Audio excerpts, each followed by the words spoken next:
Okay, good evening, everyone. I got to admit that I am super nervous today, but I'm very excited at the same time because of the person that who is with us today. And well, as you all know, that our guest here is definitely now. I'm going to tell you why this excitement and the nervousness at the same time. Mr. Ahmad Quraishi is with us, one of the top Pakistani political talk show host. See, the nervousness, that's why that came in. Frequently appears on international media. So, yeah, and is an active columnist. He's a writer, a researcher on the Middle East, Pakistan, and Kashmir. Serious topics. So, today it is going to be extremely difficult for me to host this show because I've got a better person right there next with me. Oh my God, thank you very much, everybody. Ahmed, how are you? Hello, Assalamu alaikum. Walaikum Assalam. Thank you very much, Fatima. It's really good to join you, and a I great, am so great, glad. Thank great you so series. very much. Love it. You have graced this evening. I am so glad. And personally, as the senior vice chairperson, I would like to thank you so very much. This is a social cause, returning back to society. This is our target. And well, I've got to admit, Ahmed, you have just come like, it's hardly 30 seconds. And we have got Seerat Rafiq saying hello, and then good evening, Mateen Mazhar saying welcome, sir, welcome. And then Sharjeel saying assalamu alaikum, Nayab saying welcome, sir, and a lot of people coming in. So we will be moving with all these people. But let's start up the whole thing and let's hear from you. People over here know that our today's topic is going to be, how to use reading to develop personality. And you're probably the best person, the best judge of actually telling us about it. So, first, just please, let's start with your love for books because that is what Read Pakistan is about. So let's hear from you your little story so that, we can know you better in a different way.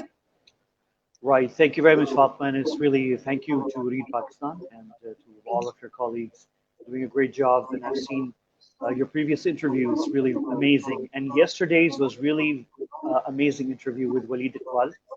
And Oh, it thank was you. so, yeah, well, that was so fascinating to listen to him and his take, and it was wonderful. So thank you very much for having me here. So I will just be very quick, Fatma. I don't want to bore people. So I will not talk a lot. What I'll do is just say something short, and let's make it interactive. Let's hear others. Let's not just you and me, and let's hear others as well. So we'll make it quick Yes. and fast. So basically, let me just begin by saying, everybody has anyone who likes books and anyone who has a relationship with books often describe their relationship with books as a love affair. So everybody has that thing for books. People who really like to read, and everybody has a story with books. How they got into it, and so I too have a story, a short one, nothing too long. I will not bore everyone who's here. So I'll just be very quick. Just a quick insight into two things: how I got into really liking books, and two, how that really helped me in my career, helped me in my work, and helped me do lots of things which I never thought that I'll be doing. And Wow. thanks to books and the insight that the books provided, I did it. So I'll just begin by very quickly about how I really fell for books, and basically it starts when I was 6 years old, and I was living in Kuwait City. I was born in the Gulf in Kuwait City, and we were living in this house, which is a sprawling house. I was the only kid in that house. Old types of Arabic style houses. I'm talking about the 1970s, and this was a big house, and I was the only kid in that house. And for me, there was a room at the end of the house, at the end of a valley that was very mysterious for me. And of course, when you're that age, everything is big and everything is haunting for you. This Yeah. room was the living room, and there was a cabin in that room with books. And as a 6 year old, I saw lots of books there, but what attracted me were not the books, it were the magazines that were there with the pictures on the cover. And I still distinctly remember two magazines, the National Geographic and Life. Wow.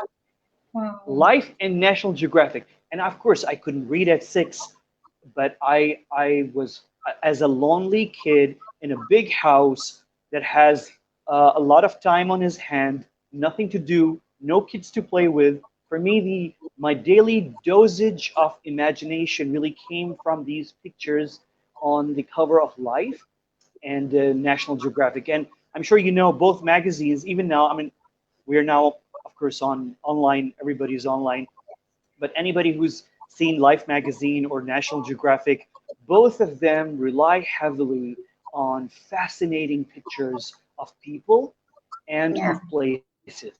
Really very fast. So in Life magazine, you get to see all these really beautiful people, beautiful men, beautiful women, and beautiful lifestyle.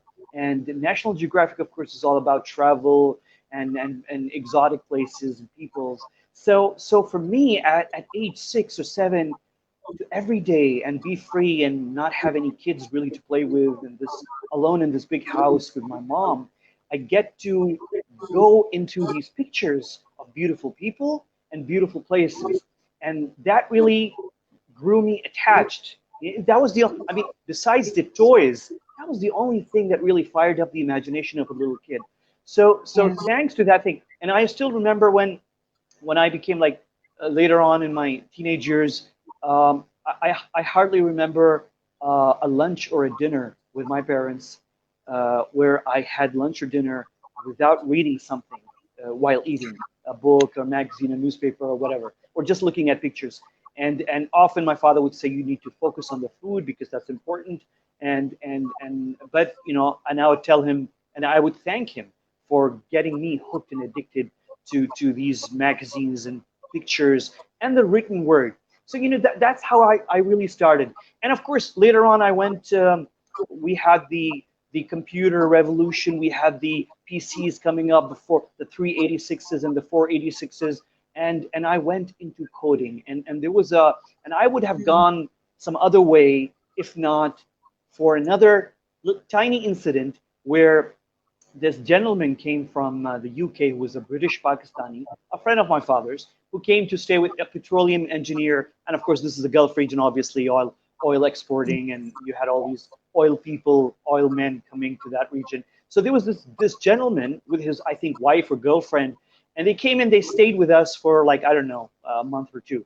So when he left a book in our house, a tiny little book, very dull, no picture on the cover, no picture inside, and just text and a hardcover. And it lay there in our house. And I remember up until I was about, I don't know, 12 or 13, when I could finally read a little bit of English. And with the help of a dictionary, I translate. Fatma, the title of the book is very interesting. It was "I Dare You." That was the only text on the cover. I dare you, and Oh my. that's it. And of course, when you turned the pages, there was the author, and it was just text, text, text, and you finished the book. A small sized book. And at age I think 13 or something, 12 or 13, I read that book. I kept seeing it since I was 7, since that friend of my father left.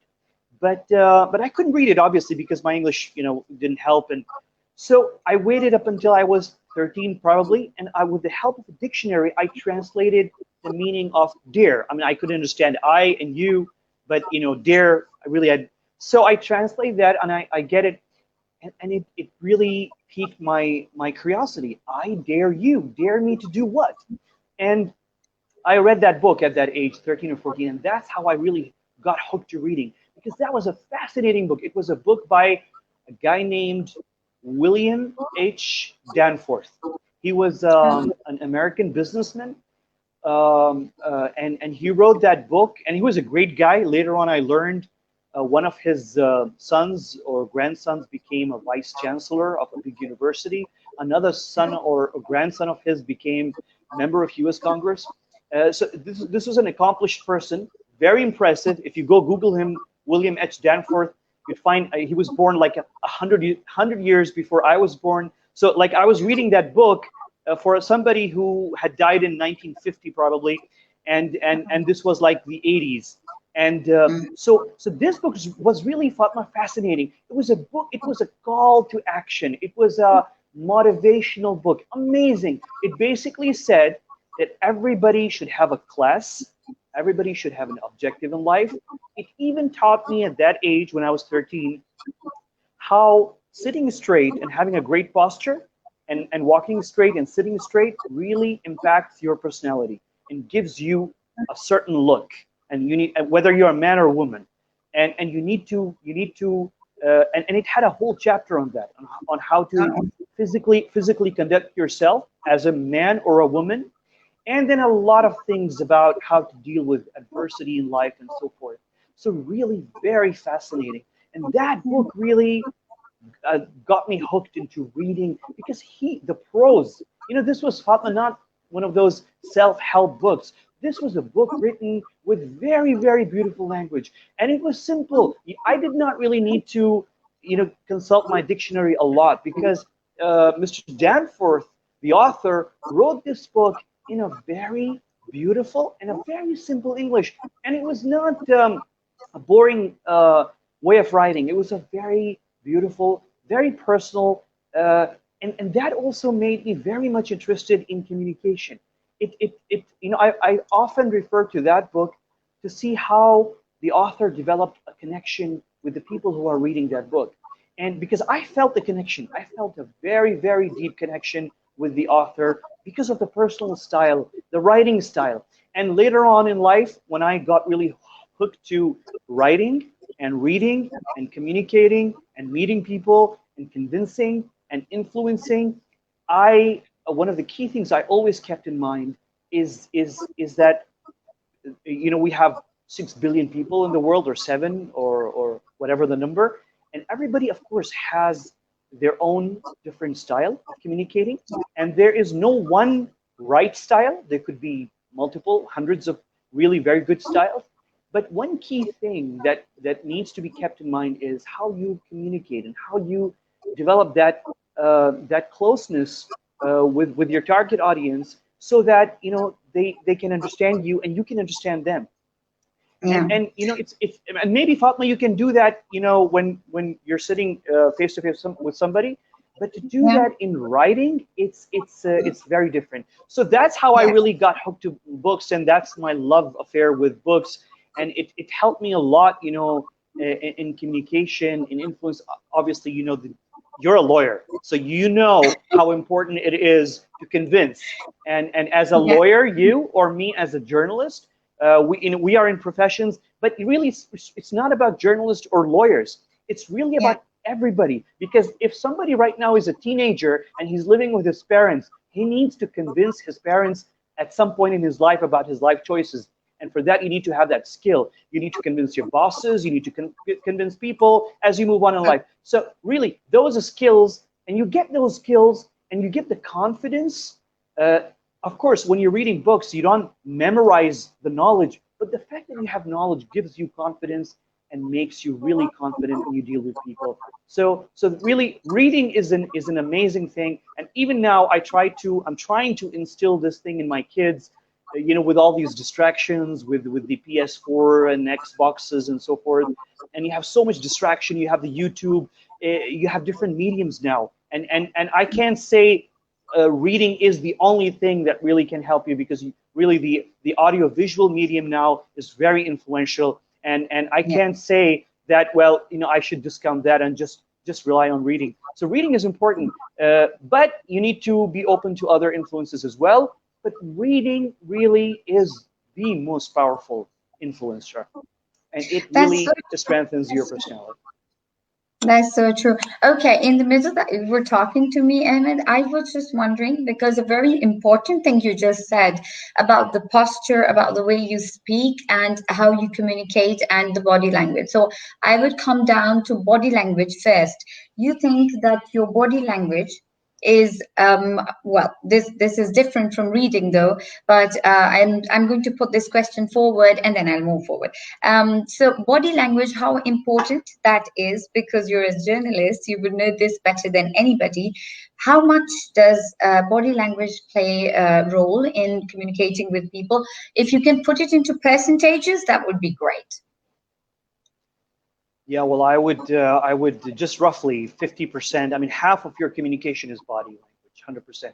I mean, the other half could be the message, could be the circumstances, could be the environment, but at Yeah. least half of it, half of whatever you're saying or to others is really about your body language. There's no question about it, and No. it matters a lot.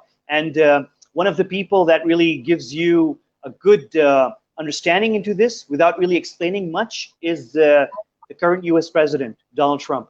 I mean, Trump is this is a guy who probably won elections mainly on the power of his body language. I mean, he's a businessman. He's not into politics. He's not into, but he really got where he is now. Surprise, surprise. Nobody expected it because of his body language. And I was one of the very few people, by the way, in Pakistan, even when I was at that time, 5 years ago, I was doing a TV show 4 years ago, and I was one of the few people that, and I was telling everybody, please do not underestimate this guy. Will is very close to winning.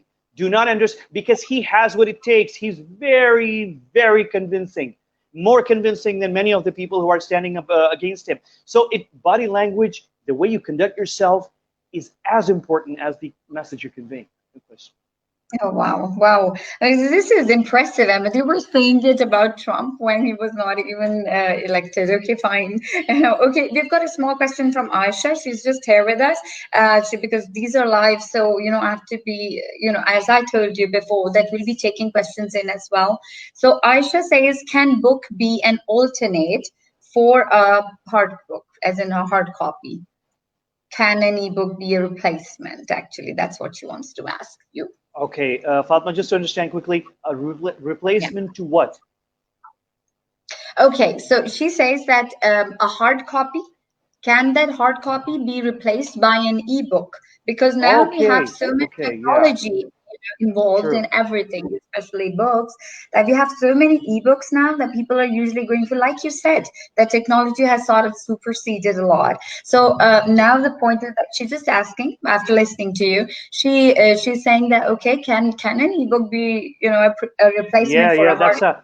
that's something I struggle with personally.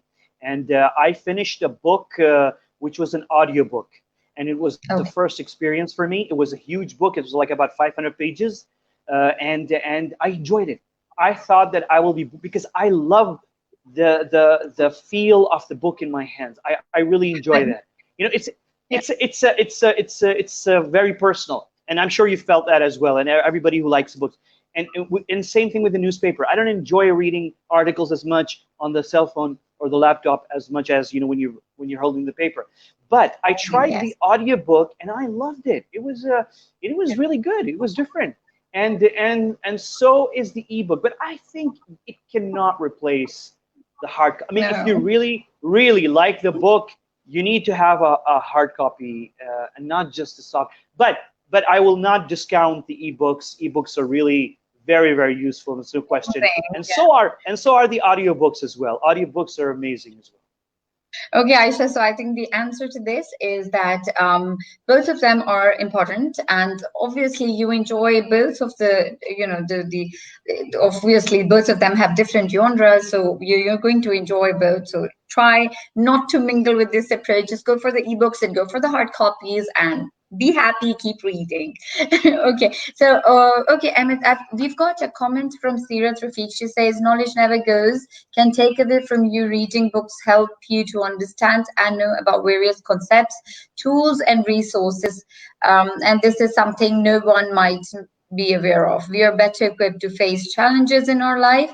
And okay, Sirat, so I'm sorry, but I can't find the questionnaire, Sirat. You have to put up the question. I'm so sorry for this. Okay. So Yeah. okay, I'm going to.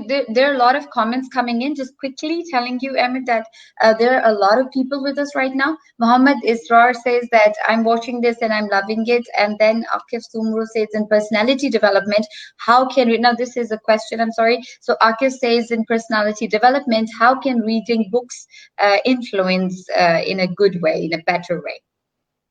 The beautiful question. I love this question. See, the most impressive men and women who can influence are the ones who can tell stories. I mean, even if in your receptions and weddings and gatherings, the most interesting people are the ones who can talk about things that are happening or developments or issues, and that knowledge really comes from exposure. And there are only two ways you can get exposure. You can either travel a lot, that's one, Yes. or you can read.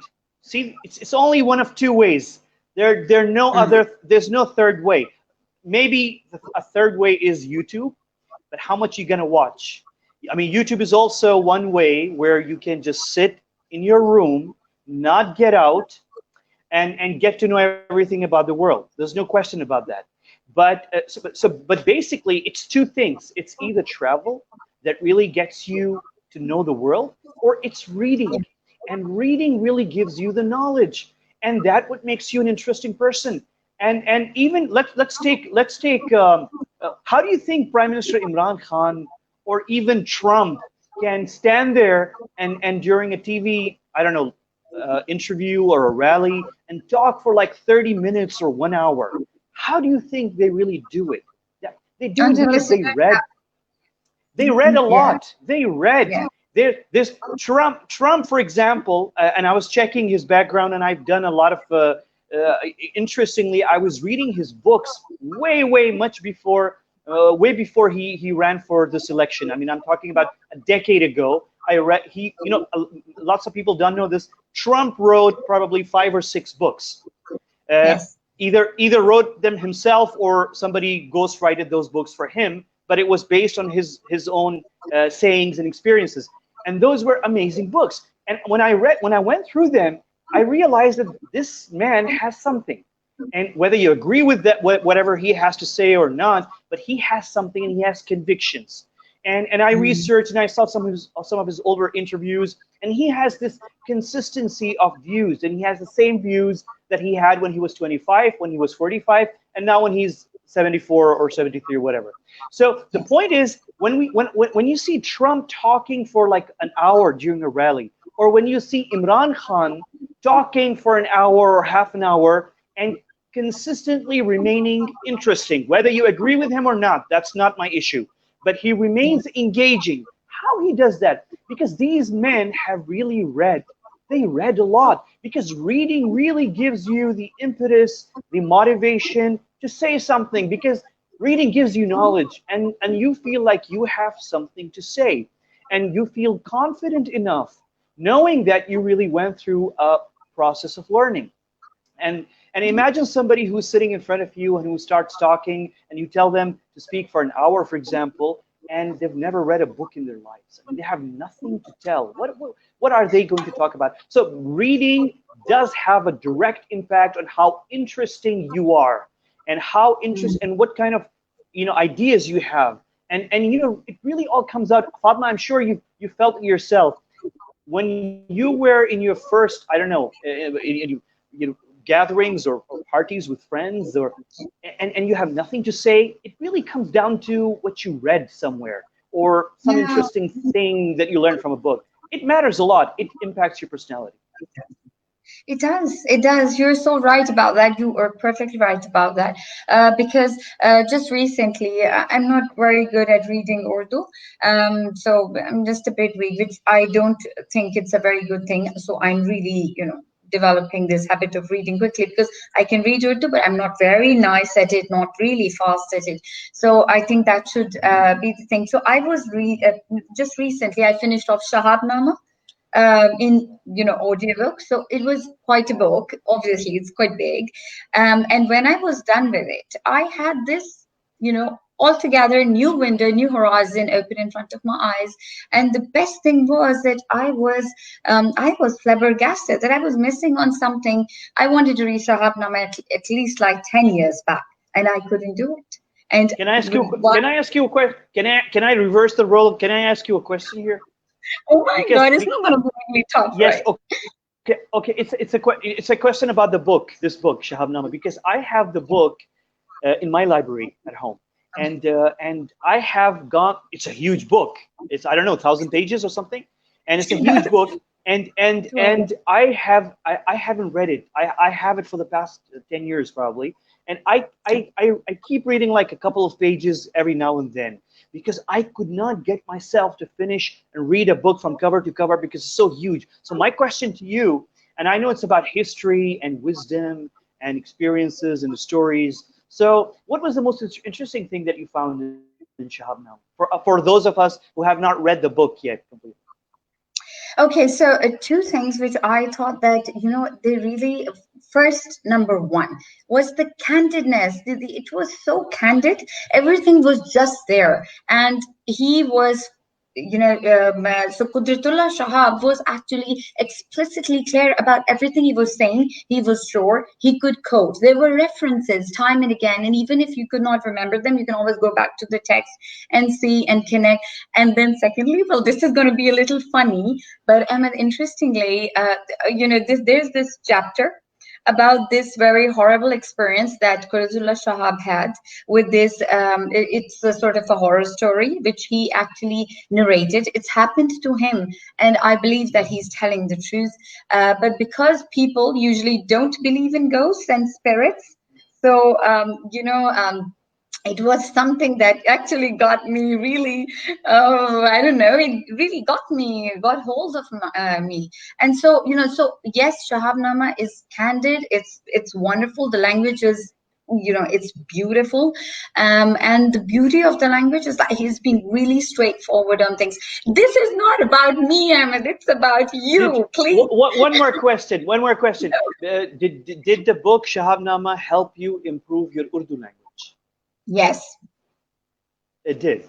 Oh my God. No, you're not going to ask me an Urdu question now. Okay. I mean, Okay, great. Yeah, but sort of, the best thing was that when I was listening to it, it was that, so usually my mother has, sort of problem. She says, you should be better with Urdu. We all speak very nice Urdu and you're just very lame. And so I go like, yes, I do agree. So, Right. I could understand them better. So I think Excellent. I will. Excellent.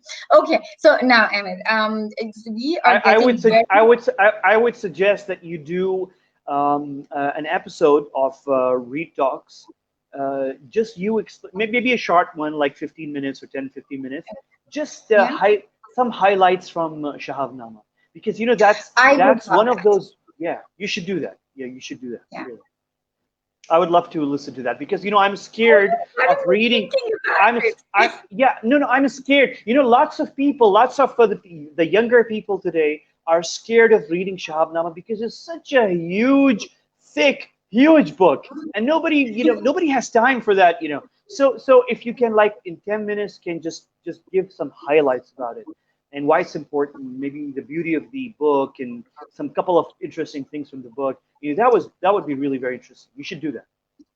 I think that's a wonderful. You got me thinking about it actually. Yeah. So what I'm going to do? Yes, this thing can happen. Yes.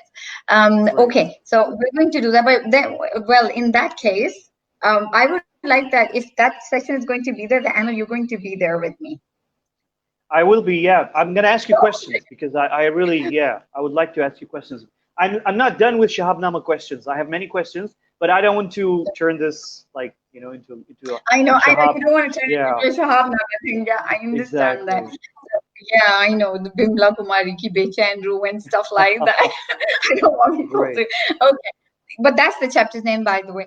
We have got a lot of comments. I'm replying back to those as well Sure, at the same time. sure. I mean, this is wonderful. People love you. I mean, seriously. Um, Oh, okay. So Muhammad Israr is saying that Fatima, are you afraid of questions? Our guest speaker asks tricky questions. Oh, that's a compliment. Ahmed is such a wonderful. No, Mr. Israr, actually, the point is that the person right here is an expert in what he's doing. He knows what he's doing. Hira says that interesting session, very impressive, sir. So that's you, Ahmed. It's very interesting, it's very interactive, and it's amazing. Binti Arif is appreciating, Faisal Azim, so many names I'll have to go through. So let's talk about books. Guys, love this session, is so interesting, says Shamsur Rahman. So you're really being appreciated. I am so glad because Thank Ahmed, you. well, Thank you. no doubt about that, people probably know you from even before, but this session, Alhamdulillah, is definitely going to introduce a new chapter of you and your personality altogether. And this is going to Sure. be super. Okay, Emmett, so one Yes. question. Yeah. What do you think? How much have actually books influenced the way you speak? Okay, I want that you should, because this is about you. So you think that the kind of books, and yes, also there's a B part to it. You think that if books were not there, you think you would be the same person and you would be the same Ahmad Qureshi, loved by everybody, so you actually think that this could have been possible without books, or it was possible, yes, but not to this extent. So I just want you to be very peculiar about this question, please. Yes, I was a very awkward kid, very shy. I remember when I was 10 years old, a friend of my mother's came to the house, and for the entire Okay. duration, that friend of my mom sat in our house. I kept hidden behind a door. I didn't get out, and my mom kept looking for me to introduce me to her friend, and I wouldn't come out because I was shy. And that's not just when I was 10 years old. When I was 20 years old or 19, a friend came to our house and met my parents with his new wife. And I was so shy really to come out that it was winter and I was out meeting my friends. And I knew that we had these guests in our house. I kept standing till midnight outside my house at a distance, waiting for the guests to leave so that I could come in because I couldn't really get myself to like socialize. And so I was a really very awkward person. And let me just tell you, it's the books and it's the reading that really opened up my horizons and gave me the confidence to speak. And two things that relate to expression that I learned from the written word, from books and from newspapers. For example, I learned that the best, shortest, most smartest way of communicating in writing is to take a very complex issue and explain it in a very simplified way. And the best people who do Yeah. this, frankly, are possibly the editors and the reporters of the New York Times and the Washington Post. I'm sure you know, as a lawyer, that in America they developed simple English, a new discipline where you Yes. simplify and where you take very complex issues, and that's how, for example, you write manuals for home appliances. You take very complicated devices and then you write manuals that are easy to understand that an ordinary person can buy and understand and operate.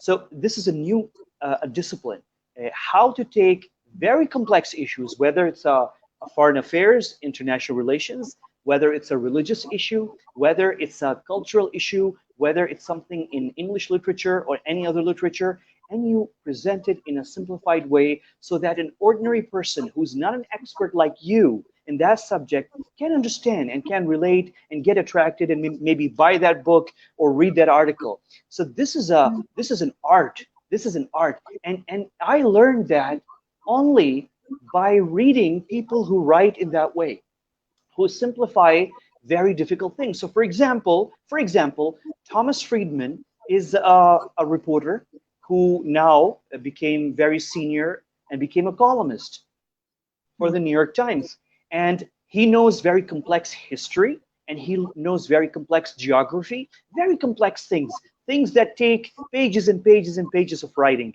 But what he does is that he simplifies a very, very complex incident that happened, so difficult, with so much history, but he simplifies it in 500 words. Very simple, in a way that makes you understand. And this is an art. Not everyone can do that. Not everyone can simplify things. And again, I come back to Trump. See, this is one of the things that made Trump very successful. Unlike other politicians, every other politicians would come and talk about numbers and budget and figures and law and legal things. Very difficult. Ordinary people wouldn't connect with that.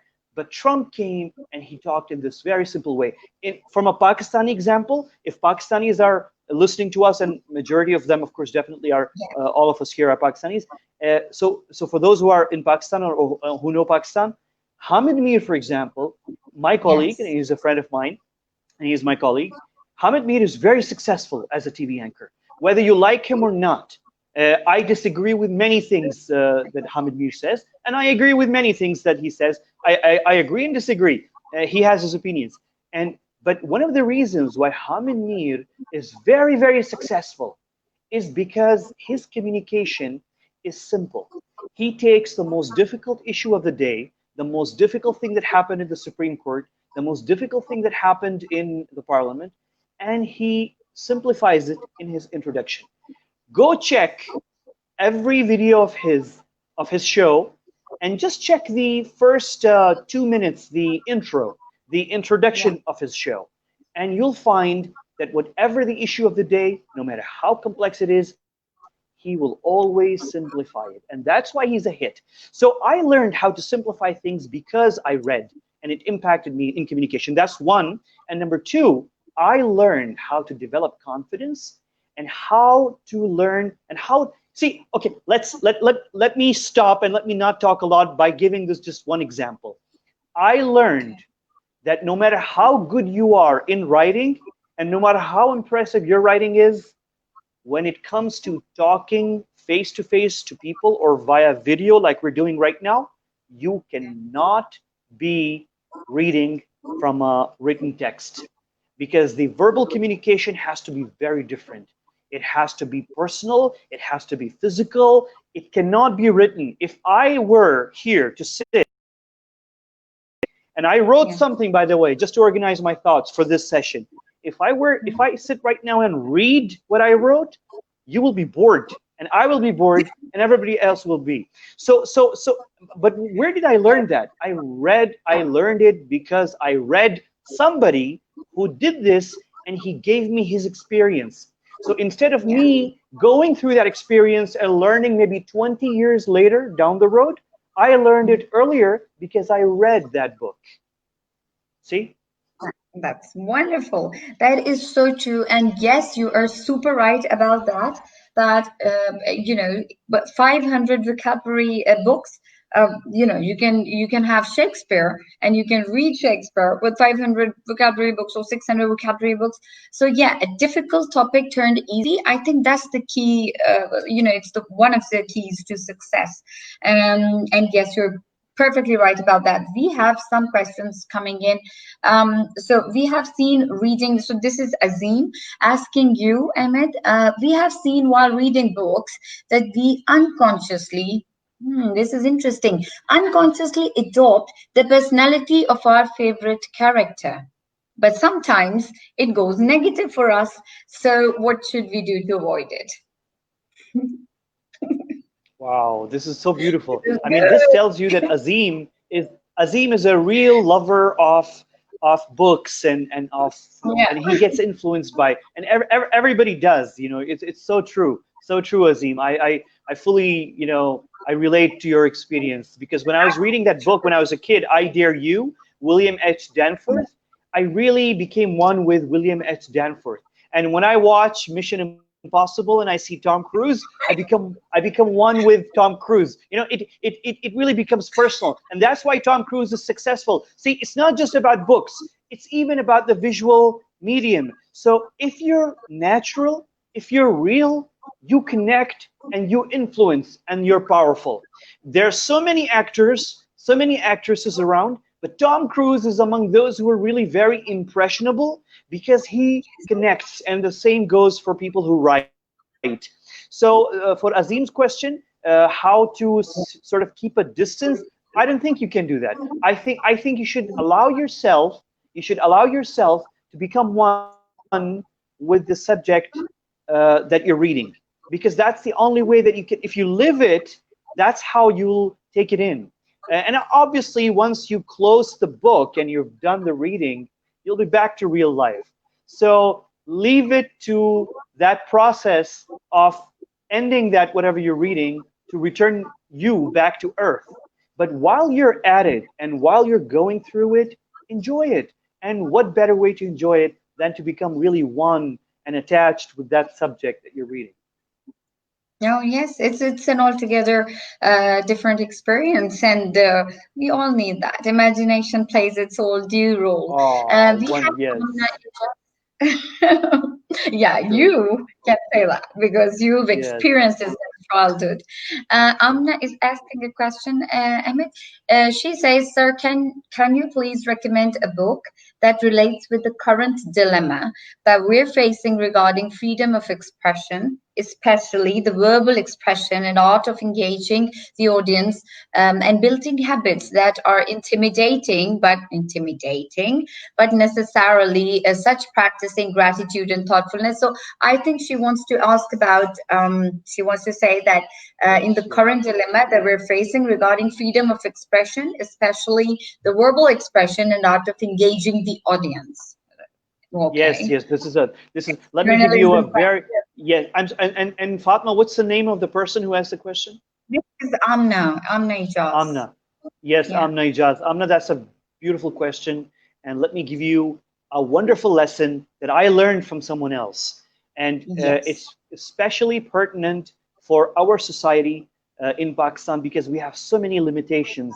You cannot talk Yes. about so many things. You cannot talk about, in politics, in religion, in culture, in society. We have so many red lines that you cannot cross in Pakistan.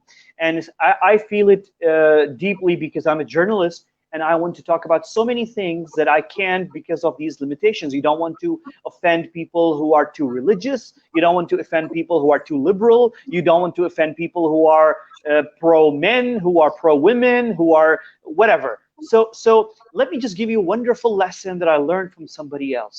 Somebody, and I'm forgetting who exactly, but just recently I was listening actually to them, not reading, and they said you will be amazed, and this is a lesson, and listen to it carefully. It's very interesting.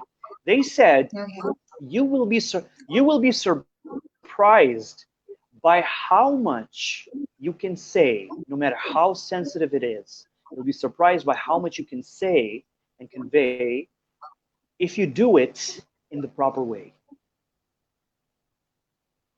If you do it in the Wow. proper way. So the Um, point is, you can beat every type of censorship if you convey it and say it in a way. So you have to. It's only a trick. It's about finding the right way of conveying it. You may not be able to say it very directly. You can turn a little left, a little right, and then come roundabout, or go a little under and then come up. There's a way. There's a way, no matter if it's a matter of religion or it's politics, it's a social thing, it's even a taboo, one of those taboo subjects that we have, and we have so many in Pakistan. You can say, so that person basically was saying, just find the right way. And that was one lesson. And I conclude by a second lesson, and that is you can say the most difficult thing in the world if you add some humor to it. You can get away with saying the most outrageous thing, whether it's religious or it's political or whatever, if you add a little bit, a tinge, a little bit of humor to it, and you can get away with saying whatever. And that's why even in Pakistan, we have in our media, for example, and I admire lots of people, and there's so many people who get away. For example, I'm sure everybody knows Suhail Raich. Suhail Raich yeah. is a well-known journalist. Obviously, he's a veteran journalist of Pakistan, and I think he's a very senior editor right now with the Jung Group. Uh, and Suhail Vrayich, everybody knows. He says the most outrageous, impossible things in our politics. He says them, and he's an amazing guy because he says those things both in person, in videos, on TV, and also in writing in his columns. And he uses a simple trick. The same thing that I told you. Two points. One, a little bit of humor, and two, roundabout way. Find a way and add some humor, and you'll get away with everything. Yeah. Perfect, perfect. Ahmed, we're just so little on time. I'm sorry. We have another question from Ish Patti. Okay, Ish says, what should we do to develop the love for reading book according to you? So as per you. So you have to be very specific about how you would take it, not generally. Okay, so how I develop a love for reading No, is that a what should they do? As in, what should we do to develop the love for reading, as in altogether, right, according to beautiful, how? very nice, romantic. Yeah, I'm sorry. And who's the person who asked the question? Each Patti. Okay. Each. Okay, okay. I'm not EX. sure I heard. I Okay, know it's I'm sorry, but I okay. can't see the picture. Okay, it's okay. If it's a It's girl okay. or a Let me boy. answer the question. I heard Bhakti. It's Bhakti Sab, whoever it is. Yeah. Okay, so let me answer. It's very simple. It sometimes our lives are too busy these days, and with cell phones and calls, and you have to eat. We're working on our cell phones, and we're so distracted that we need to find time to read. And I even I myself, I find it very difficult to sort of get myself now to finish a book. It takes longer. It takes much longer than it used to. So to answer this question, my answer Yes. would be, if you want to train yourself to love reading, romanticize it. What do you do when you want to engage and develop a relationship with your partner? Number one, you find time to see them, and number two, when you see them, you make sure it's a romantic environment. It's either in the park or in a nice coffee shop. There should be some music. So do the same thing with the book. Sit with the book with a cup of coffee, make it romantic. You know what I do? I put on YouTube on TV, and I pick up one of those lounge music videos, and I turn on the lounge, and I let it play, and I sit and I read, and maybe I do something, and maybe I bring some chips or some drink, something that I really enjoy, like Red Bull or something else. And so I create an environment. I treat the book as if it's my partner. It's somebody that I'm spending a special time with. So you do that, and you create that environment, and you will develop that liking for the because you'll enjoy the experience. Because reading a book is really not just about reading words. It's really about the Yeah. experience. It makes you feel intellectual.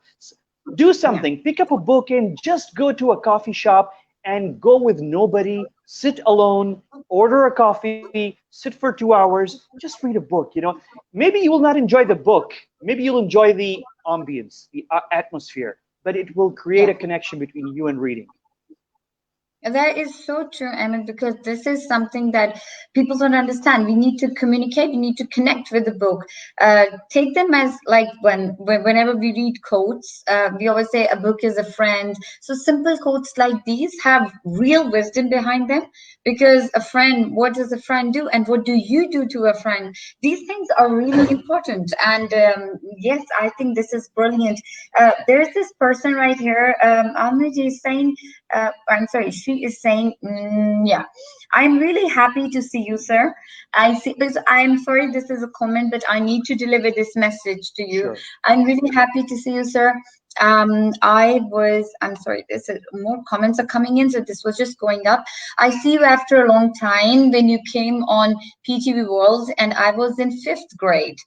Okay, Naila, but I feel really happy to see you. I am a big fan. Big one. Okay, this was the message. The end. Okay, now Sirat is asking something. She is saying, when we read, especially at the end of the day, our worlds become quiet, our brains begin to settle down and prepare us for the rest. Okay, readers have a much easier time falling asleep at night. Who doesn't need a good night's sleep? I'm sorry, Emmett, I missed you for about, I think there was a gap. Yes, So, should I yes. repeat the question, please? Please, Okay. very quickly. Yeah.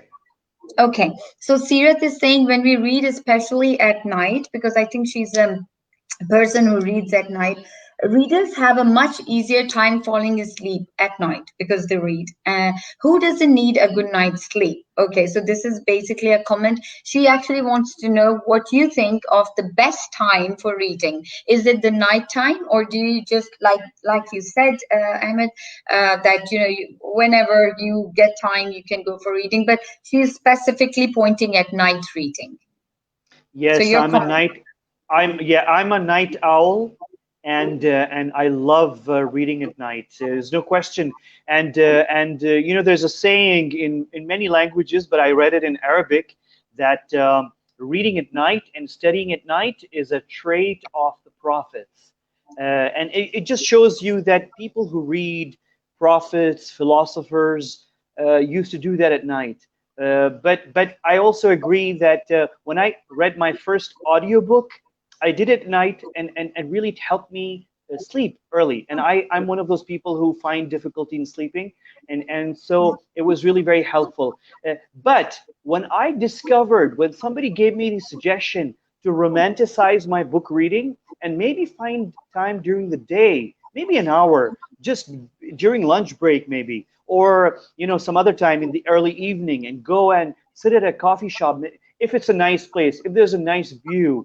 Uh, that is also something that should be tried. So yes, you should read at night. It's beautiful. It's heavenly, especially if you're reading something really fascinating and imaginative. If it's a novel or something, a historical story. So it's really Yes. nighttime is the time to imagine, but also do try to experience reading during the day, sitting by the in the park or the lake or the coffee shop, for example. Experience that too. Do diversify. It's fun. That is wonderful because yes, you need reading as in not just for the night, but for the day as well. This all is going to help you, muster up a lot of experiences, and all are going to be good experiences. We have Dr. Adil Irfan Rao here. There is no specific time. Best time to read is when you would love to read. Okay, this is, I think, as Yes, simple as sure. that. Yeah. Just a comment that I would like to share with you. It's Zimmel saying this is a very interesting session. She would like to she would like to point at all the information and the knowledge that you're discussing with us, and she says it's wonderful. And okay, Hira says your energy level is fantastic, sir. Okay, Great. Thank you, so Hannah. yeah. So Hamzan is saying it's a wonderful session. Hira again is saying it's a very good book, sir. Okay, so just one last question. So there's a lot of comments and comments coming in, and people are really appreciating you. I'm really glad, Ahmed, once again that you have been with us, and it's wonderful. One question that I want you to give a message. Usually when people come to us, I have noticed, Amit, that there are a lot of people and they want to ask, okay, that's fine, reading is good, you should develop, because our purpose in Read Pakistan is to install the reading habit in people. So when they come to us, they say, okay, because now we've grown out of that age. You understand where I'm coming from? Because see, Ahmed, you were brilliant enough and you were fortunate enough to have that experience of a young reader. A young reader is different from a person who is, starting to read or learned it later in life.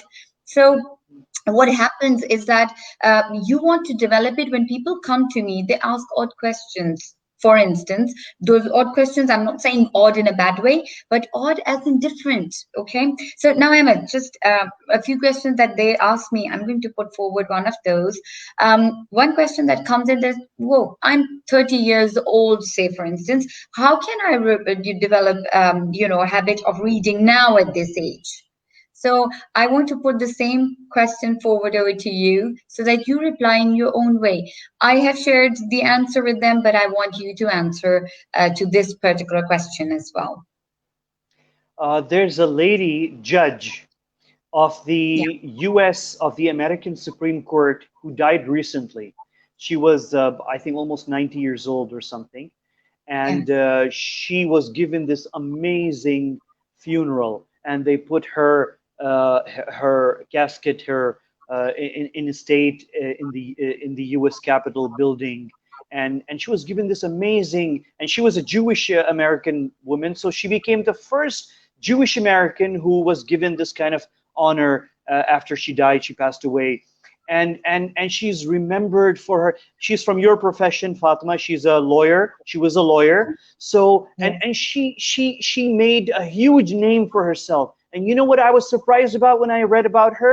I was Yeah. surprised that she died when she was almost 90, and people remember her for what she did after the age of 80. People don't Oh, know what she did up until 80. She's a hero, and she's remembered for her achievements and her judgments as a judge of the American Supreme Court after the age of 80, when she was appointed to the Supreme Court, or my she God. reached there or something. Yeah, I'm not sure exactly the whole details, but something to that effect. So imagine that her entire life before the age of 80 was one thing, but she is remembered for what she did after 80. And you're worried about, and you are worried about being 30 years old and how you're going to do it. Trump, for example, made this huge difference in the world and became a president at age 70. At Yeah. age 70, all his life he's been a celebrity and doing other stuff and businessman and whatever, never in politics. And age 70, he achieved something that nobody thought he would be able to do. Imran Khan, it's the same thing. All his life as a cricketer, all his life alone, one man Yeah. party, one man show, and he manages to come into politics and win elections. Whether you like him or not, he did it. Whether Yes. you like Yes. Trump or not, they did it. So at 30 is nothing. You can do so much. You can maybe you can become the next prime minister of Pakistan. So developing a reading habit is one of the easier things. You can do many difficult things as well. So reading is not really that much difficult. You can develop it, start a love affair with it, go and pick up a book and sit in a stylish coffee shop, for example. Maybe you will not like the book that much, but you'll love the ambience. Maybe Yeah. you'll develop friendships with people who will be impressed by the fact that you're sitting alone and reading a book, and maybe they should join you, and you will have these new relationships in life. So developing a reading habit is really not difficult at 30. I mean, you make it sound like 30 is like you're like too old now to develop a new No, habit. You're young. 30 is really not difficult. I was a young reader, by the way, Ahmed, but usually people come to us, and because we're giving these seminars about reading and how to inculcate the habit of reading in you, and how to develop techniques so that it becomes easier and more digestible for you to, go through books.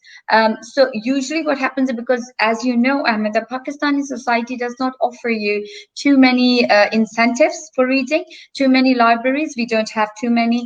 That's the motive of Read Pakistan, actually, to focus upon things which are, say, for instance, books, and also, which is more important, is to instill the habit of reading in people. So what people do is that usually they come up to me and they say, "Okay, ma'am, so tell us the techniques how to develop reading habits at the age of 20, or say 25, or say 30." So for every person, and for every age group, the reading habits, obviously, how to inculcate the reading Can habit. I say? Can Uh, I? Yeah. Can I yes, say something here, Fatma? If please, please. if Yes, somebody is trying to develop a reading habit at 25 or 30 or 35, I would always suggest to begin with a book of a subject that's really close to their heart. Don't start reading something boring and something that will repulse you yeah, and push you away from books. So start with whatever. Don't be shy. If you like Batman or Superman, start by yeah, getting a book on Batman or Superman and start from there. Because I developed my love for reading because I loved pictures on the cover of Life magazine and National Geographic, and I followed that, and that's how really pulled me in to read other stuff which is more serious and boring, and maybe so always go and start with stuff that is close to your heart, no matter what it is. Don't be shy, whatever the subject is, no matter how silly or whatever people think about it, do it, and start with things that are closer to your heart. That's so true. Fiction has its own impact and fiction has its own. So people also Yes. ask that, which is related with what you have just said, Emma, that, so fiction or anything that is interesting or close to your heart, please go for that. So that's one thing. And now there's just one last question that, by the way, you're getting a lot of positive remarks, good remarks, and appreciation Thank you. from people. Thank you. And Appreciate one that. last question, Emma, because over here, one of the people would like to know that, okay, the person's name is Hira, and she says, which is your favorite book, as in, which is a good book for you, your favorite. And it's a Lots of tough bit. books. Yes, lots of books. Let me just give you two or three books very quickly. I learned. I was lucky to learn a new language from a very young age because I was in a different country, and I went to their schools. So I learned Arabic from a very young age. And I discovered it just so happened during one of the summer holidays. I was bored and there was not much to do, and I think it was Ramzan that summer. So out of looking at every our elders reading Quran and everything, I started reading Quran. And because I knew I speak Arabic, and I studied in Arabic schools, and Yes, and Masha. so when I read Quran, after our summer holidays were 4 months long. So I read the Quran in 4 months, and I went to school, and suddenly I found my Arabic language teacher uh, praising me in front of the whole class and being very impressed with the way I deliver my Arabic and the way I write my Arabic. And one day he just asked me, "How can you do this? I mean, you're not a native Arabic speaker. You're a Pakistani. Does your father or mother speak Arabic? Are they?" And I said, "No, they don't speak at all." And then he said, "How did you learn this Arabic?" And I was like, "I don't know." I was surprised myself. And then he asked me a question. He said, "Did you read the Quran by any chance?" And I Wow. said, and I remember, I said, "Yeah, yeah, wait a second. In the summer holidays, I read the Quran a lot, a lot." And he said, Wow. "That's it." He said, and he gave this advice to everybody in the class. He said, "Whether you understand the Quran, whether you don't understand it, whatever it is, but there's something in the Quran, in that book, because of the language. There's something in it that if you repeatedly read it correctly, it will train your tongue and it will make it very smooth." I don't know, but I went through it myself, and it really opened up. I would say it untangled my speech. It untangled my tongue, and it helped me make my speech and my spoken word smoother. So there is this magic in this holy book. There is in Quran. There is this thing. Oftentimes, because I also do some TV shows in Arabic, and oftentimes I do keep reminding myself, Ahmed, don't forget this weekend to read some Quran. It's a good thing to read the Quran for us Muslims. It's good. It's a religious thing. It's a good thing to read the Quran as a religious thing.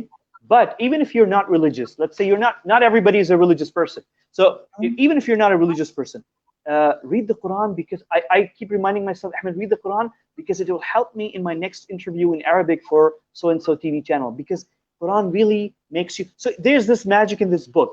So Wow. that's one book, Quran. It has that magic, whether you believe in that or not.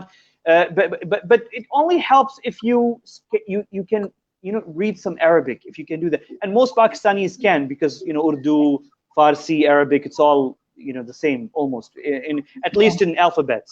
At least in alphabets. So that's one thing. And second is, there's so many great books, but I would recommend everybody to read I Dare You. I Dare You. It's a very small book. It's about 100 pages or 150 pages. Not too long, but I tell you one thing. You will thank me for reading that book. It's an amazing. It will change the way you look at yourself. The book is about you. It's not about him or her or somebody else or the author or history or stories. It's about you, how to become the best you. And I know there's so many self-help books out there. I know, and I read many of them. I love them because they're really very helpful. But I Dare You is a class. It's because it was written by a very classy person. Very classy Mhm. person. A simple line. So do read I Dare You if you get a chance, and it's not available in bookstores very easily. Probably you'll have to get it from Amazon.com, or if you have somebody who's living in, especially in the U.S., you can get it from there, or probably Dubai, you can get it from Dubai as well. And one more book also you should read. Again, I love that book. It's called The Art of the Deal. It's by Donald Trump. And I know lots of people in here hate Trump, and probably Fatma, you're one of them. But the fact of the matter is, that, yeah, that book by Trump, The Art. First of all, the title is amazing. I didn't know who Trump was 10 years ago. I had no idea who Trump is. I saw a book with the title The Art of the Deal, and I said, "What the heck?" You know, Art of the Deal. It's but well, when I picked up the book and I read it, although it's a business book, it's about deal making and how you succeed in corporate world. But the way it's written, it's amazing. It creates that connection. I read that book like several times. I read I Dare You many times. Sometimes I find articles in the New York Times, in not necessarily about politics. They could be about normal things. But I keep and I save those articles because they're so beautifully written. I want to emulate and copy that style, that simplicity, that ability to connect with the reader because they connect with me. I feel a connection. So Art of the Deal is one of those books. I Dare You, Art of the Deal. And I'm sure everybody has their own collection. And I will, Fatma, share some of these books on your Facebook page. And maybe since this is YouTube, we're doing this live on YouTube. I Yes. will do it in replies to this video. I will add some of the books that I mentioned here so that it's easier That, for people. And maybe I will also reply to some of the other questions that maybe you did not get the time to ask and share here. I will no, try no, to reply to some of them. yes, please do that. You've nailed it, Ahmed, I must say. And I am going to thank you for telling me this book, I Dare You, after I'm going to read this. But first, I have to thank you so very much for your time today, Ahmed. I know you have a schedule which is completely packed, and I know it for a fact. But thank you so very much for Not extracting really. time. I'm really free this weekend. Really, not at all. Thank you very much. Okay, then, oh, then they're good for me and good for, Yeah, thank us, you very much. and Thank for you to all the you, and people. thank you to Ms. Tehmina Ranja as well, Professor Tehmina, who told me Yes. about Read Pakistan, and I was really very impressed. I didn't know about Read Pakistan, but when I checked your Facebook page and your website, you guys are doing a great job. So I'm going to share whatever good work you're doing. It's amazing work you're doing. We really need to get our people to read because, and let me just, if Fatma, if I may, before you conclude, I just want to say one thing. Uh, Yes, please. I work with an NGO that's working on Kashmir conflict, on how to resolve this conflict, how to bring peace, and in this region, and the whole thing about Pakistan, India, and so forth. So when let me just tell you this thing, and you'll be amazed. We talk so much about Kashmir in Pakistan. We talk so much about Kashmir in Pakistan. But when this NGO wanted to establish a Kashmir reading corner, and not much really, just a few shelves with books in Kashmir, can you imagine? You'll be amazed. You'll be surprised that we went combing and searching all over Pakistan. We couldn't find like 50 books on Kashmir in Pakistan. So much Oh, we talk so much about Kashmir. We talk a big game on Kashmir. We talk so much about Kashmir, but there are not even 50 books written on Kashmir in a huge big country like Pakistan, 200 million people, 7 decades we're talking about Kashmir, and there are like, I don't know, 30, maybe 25 books or 30 books in Pakistan written in a period of 7 decades. Just 30 or 20 or something. There are no books. And let me conclude by saying, You cannot win a cause, whatever it is, if you do not master the art of the word, the art of the delivery. And that comes from reading. It comes from books. It comes from writing reports. Writing is very important.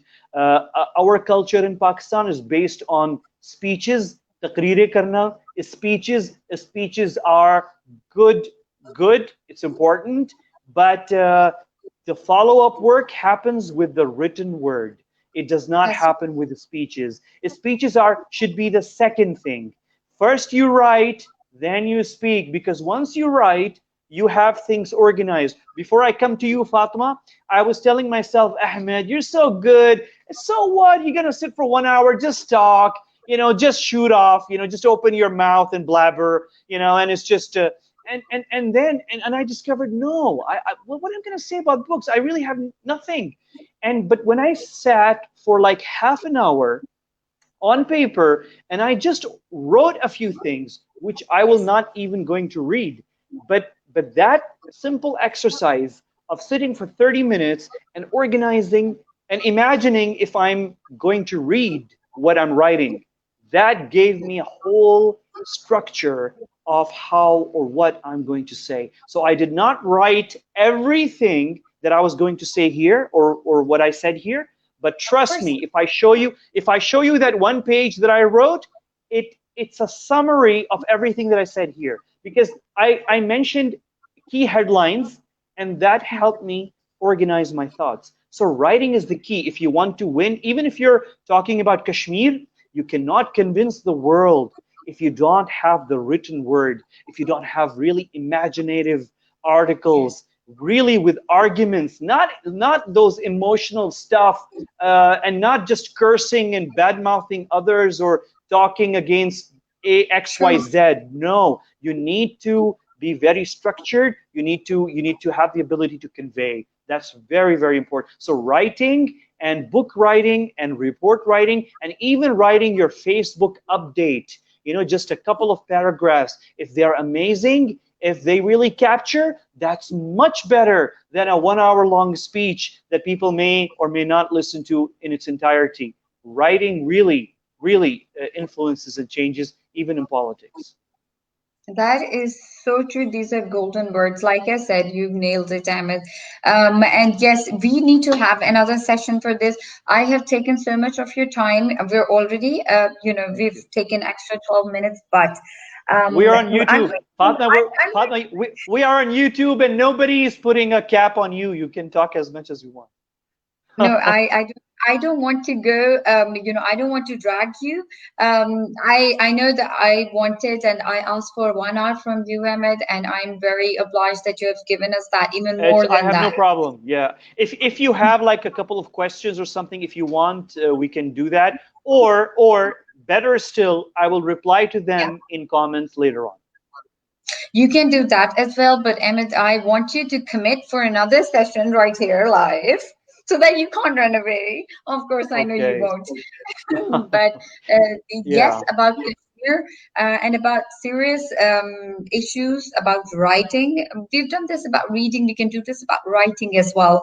So we Yeah. can make a sequel to this session of ours, and we can make a sequel of writing and how the writing experience can affect our reading. And so we can, deliver another session on that if you would like to do Yes, that. we can. Uh, Yeah, we can do that in the future. Thank you very much. This is my favorite Perfect. subject, so thanks for giving me a platform.